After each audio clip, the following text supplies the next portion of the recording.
thank you everybody for coming along to our webinar today. Welcome. So today Lizzie and I are going to be talking to you about the importance of people management. Now, I think a lot of the people on the call today will already know who we are, but I'm Liz Chiva. I'm the director of Hallidays HR. And this is Lizzi Walsh, and she is our HR business partner, obviously at Hallidays HR as well. So for those of you that don't know, we run a HR training and recruitment consultancy practice here in Stockport. We'll talk a little bit more about us kind of a little bit later on, but I guess really we're gonna get cracking now. So just to let you know that we are recording this afternoon's webinar. We might try and cut off the technical difficulties at the beginning, but we'll be able to send round the link to the video after this call, along with a copy of the slides as well. So we had hoped we could see your beautiful faces, but it doesn't look like we can.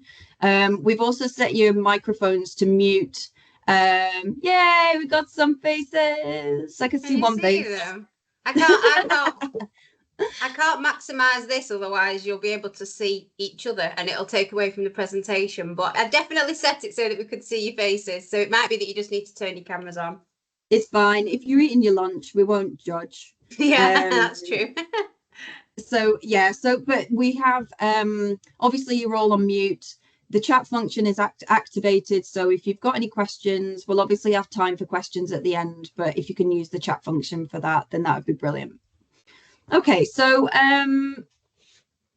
what we're going to look at today then. So over the next 30 to 45 minutes, probably, we're going to take you through the CIPD report, which is titled The Importance of People Management. So we're going to look at what the key findings are of that particular report. We're going to talk you through the action that you can take, because it's all very well and good looking at what the report says, but what can you actually do about it? So giving you some tips around that. And then finally looking at, how we might be able to help you as well and what that might look like.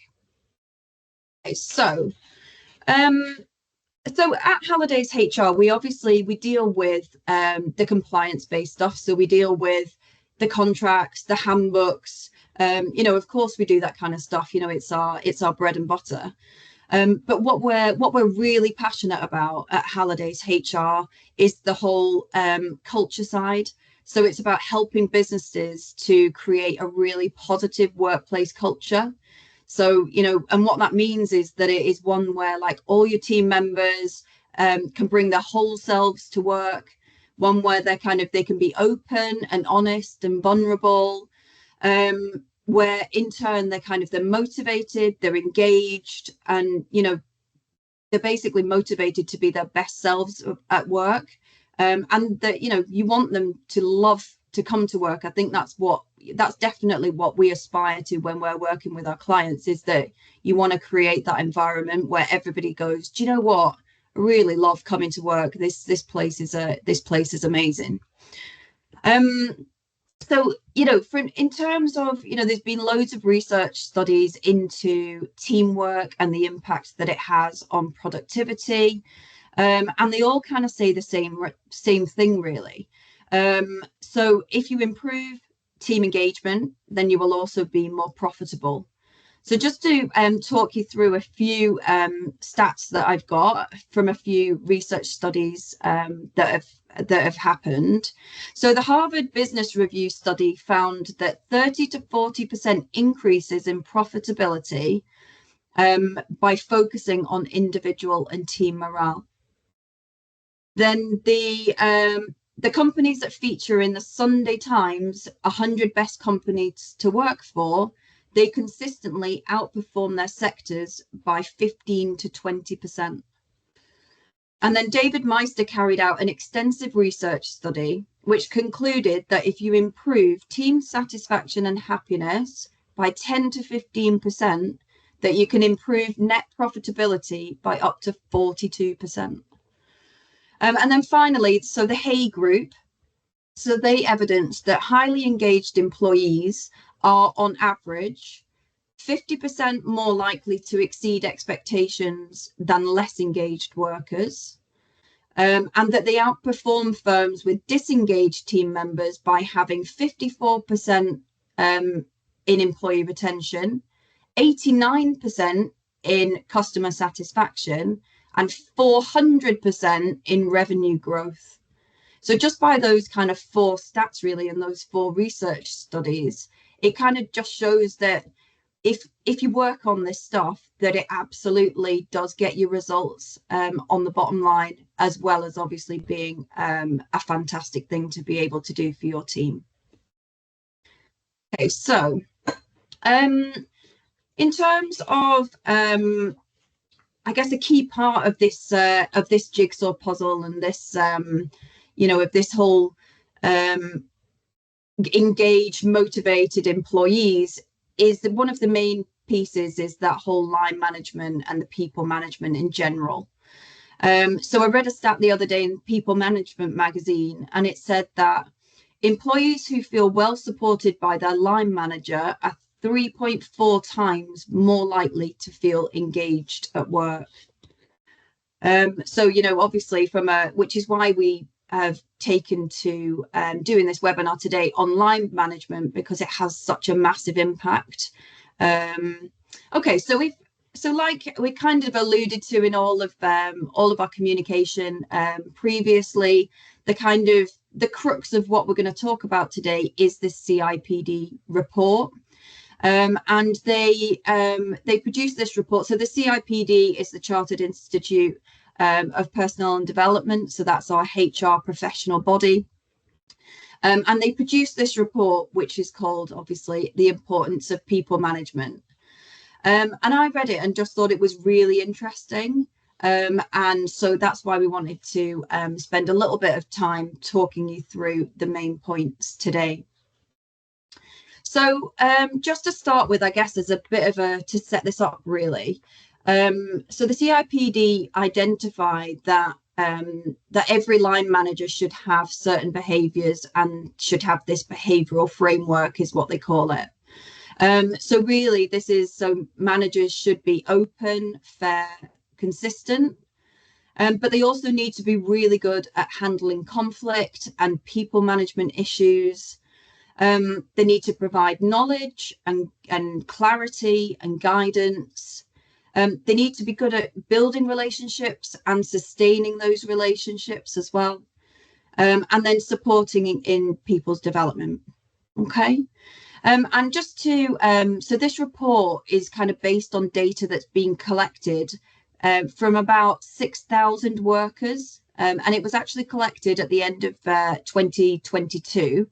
So it has taken a little bit of time to get these results. I think this was published in mid kind of 2023. But it did also highlight that there are 10 million people in the UK that are line managers. And, it highlighted in the report that some people do this well and some people do it not so well. So I think it's good to look at the findings and to find out, exactly what the important key findings are and what the important crux are of a line manager, really. So just to talk you through the main findings, obviously in the report, we'll be able to send you a link to that as well, so you can read it in a little bit more depth. But first of all, so the best line managers increase the productivity of their teams. So we've already touched on that in terms of the stats just now. So they identify that there's a correlation between line manager quality and the discretionary effort that's given by employees and team members. That good line management increases innovation. That teams are less likely to suffer with work-related stress and burnout.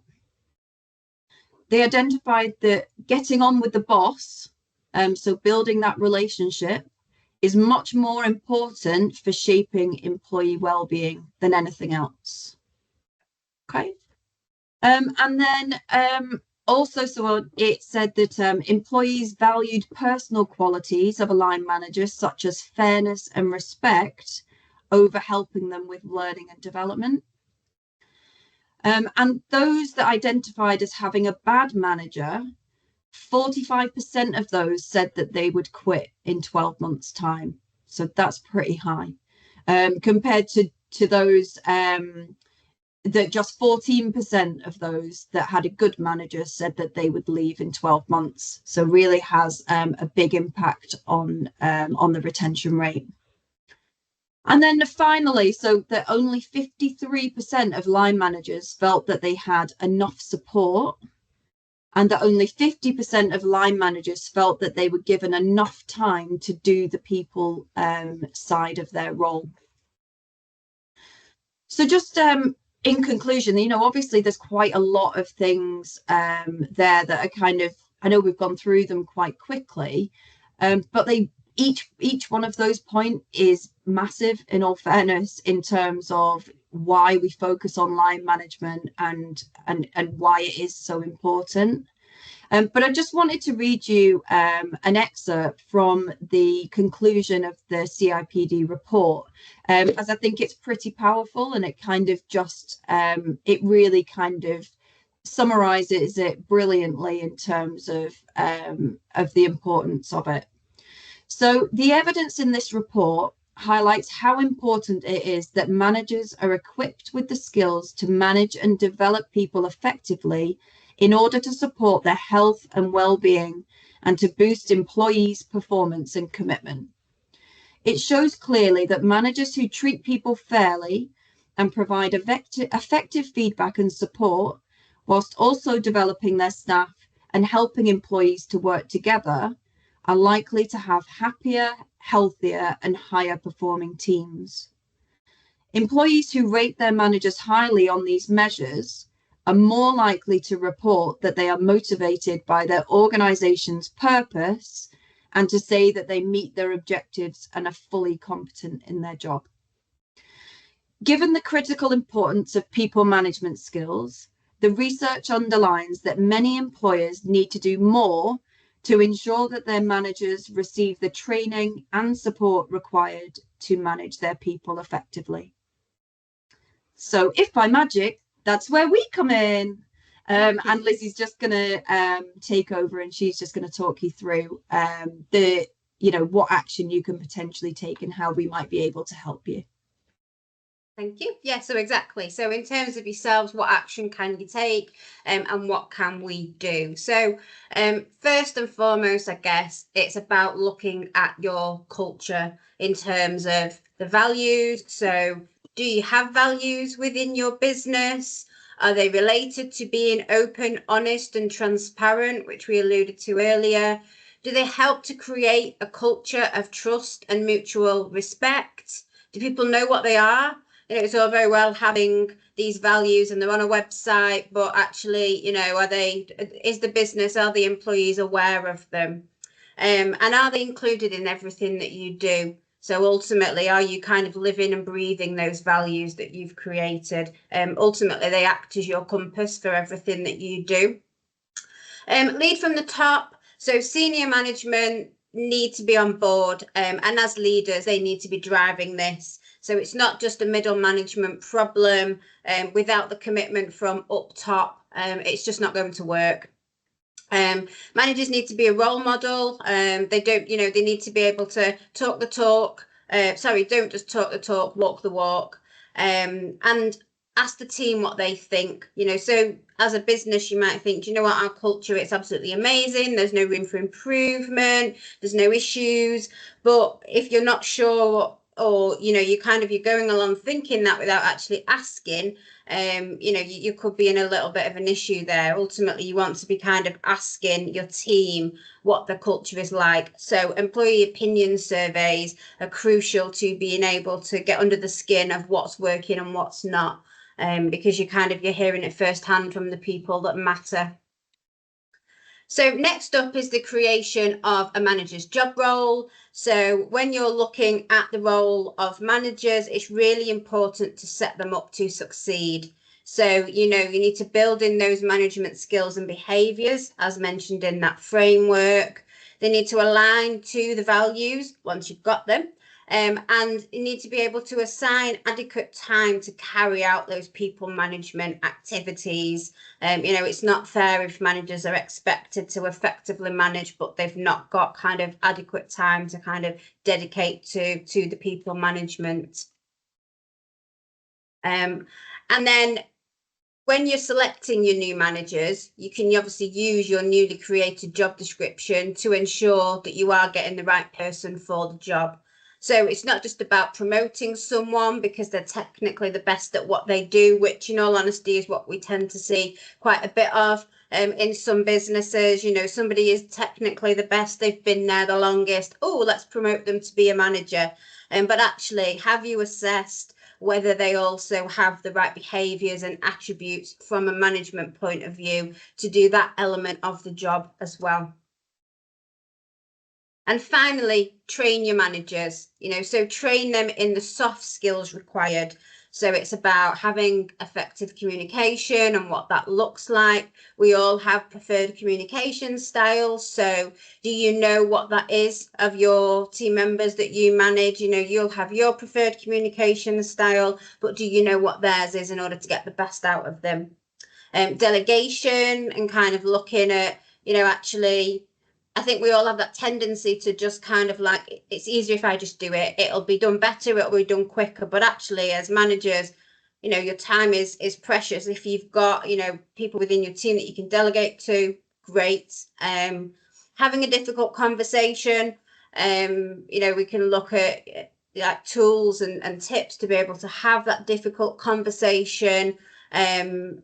Some people deal with it better than others. You've probably heard of that whole fight or flight in terms of how people react to having that difficult conversation, whether they're kind of, that they're up for it or they're not. It's about training managers in terms of being able to give feedback. So obviously positive feedback, praise, recognition where it's due, but also constructive, feedback when it's also necessary. It's about building that trust and camaraderie in terms of, like Liz said before, about that relationship building and if you know your team and kind of what's going on in their, their day-to-day lives, their family, it just helps to kind of build that trust because they know that they can come to, their manager about little things that perhaps if you didn't have that close relationship, they may well look to avoid to do. It's about training in development and coaching. So ultimately, yes, you are training your managers, but you want them to also then be able to kind of, develop, coach and mentor the team that they're managing to be able to get the best out of them. It's about the mental health and well-being side. Unfortunately, mental health conditions and illnesses are on the rise. So it's about knowing kind of what's going on with regards to your team's health and well-being, but then being able to kind of support them in the best way possible. And then it's about your HR processes, kind of how you're going to get from A to B and what that process looks like in between. Okay. So in terms of how we can help then, so obviously I appreciate there's quite a lot to take in there. There's lots of obviously interesting stats and, it really helps to emphasize the need to kind of look at that. And you may have some things nailed, but there may also be some other areas where, you could explore a little bit further. Hopefully there's been a few little things that we've said today that's made you think, actually, we could probably look into that, or we could maybe do better with this. And of course, we can help you with everything that we've talked about today. So we could look at it either, obviously, if you're want to do it on a project basis or as a recurring HR client, if you're not already a client of ours. We'd love to be able, given the opportunity, to help you boost your culture in this way and ultimately, see your profitability increase. So if you'd like to talk to us more about this, please just drop a note in the chat box, and obviously we'll be in touch with regards to that. For those that don't know, we do run regular line manager training courses at our offices in Stockport.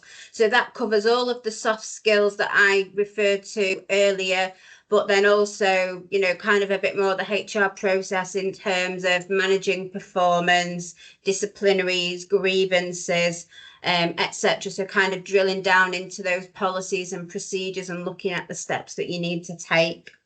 So we run a 1-day one or a 2-day. They are all in person, interactive sessions. And as you can see from the picture, you get a nice shiny certificate at the end of it. We also provide lunch. So in terms of the next dates, so we are running a 2-day course on Tuesday the 10th and Wednesday the 11th of September, and places are filling up fast. So if you are interested, please do let us know. And then the next 1-day course is on Thursday the 10th of October. So again, if you want to discuss access to booking on, then just contact us directly, or drop a yes please comment in the chat box, and again we will we'll be in touch. So that's it, short and sweet one. We should probably have booked in half an hour, not an hour. But that's it for today in terms of what we're going to talk about. If anybody's got any questions, please feel free to pop them in the chat box. And we can answer any questions that you've got. Obviously, if you don't feel comfortable asking them in this forum, then please contact us separately. Anything there, Liz?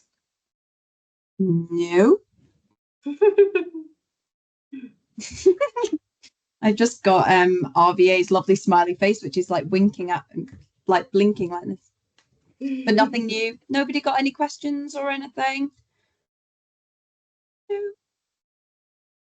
Well, if you think of anything, just drop us an email. We will send a copy of the webinar recording, as Liz said, once we've cut out all of that bit at the beginning, along with a copy of the slides and a link to the training courses, if indeed you've not managed to note the details down today. No comments? I've got one. Oh, we've got one just writing thank you. You're welcome. Oh, thank you. Have a lovely day. Bye, guys. Bye. Thank you.